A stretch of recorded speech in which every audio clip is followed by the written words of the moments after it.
Princes de Bretagne, d'abord, c'est 2350 producteurs qui, du coup, collectivement, font une structure importante puisque ça représente 600 000 tonnes de légumes et environ 300 millions de chiffres d'affaires.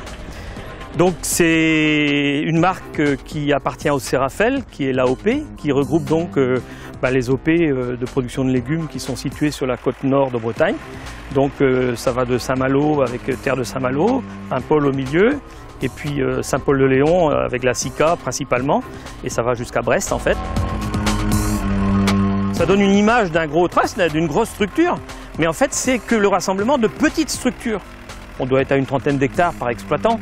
Ça reste très très manuel, ça reste des structures très familiales, et tout est à base de main-d'œuvre. L'organisation a été aussi mise en place pour établir le rapport de force dans la loi de l'offre et la demande en faveur de la production, parce qu'avant nos aînés subissaient la loi des marchands.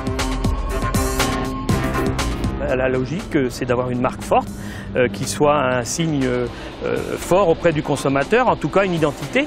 Et il se trouve que nos aînés ont bien vu, puisque Princes de Bretagne, comme son nom l'indique, c'est pas d'ailleurs, c'est bien la production d'ici, c'est ce qui nous importe, de produire et de faire vivre toute cette économie de production autour d'une marque et d'une organisation forte. C'est pas d'imaginer aller produire ailleurs parce qu'il y aurait des coûts de production inférieurs et sur lesquels on pourrait créer un agro-business par exemple. Ça nous intéresse pas du tout.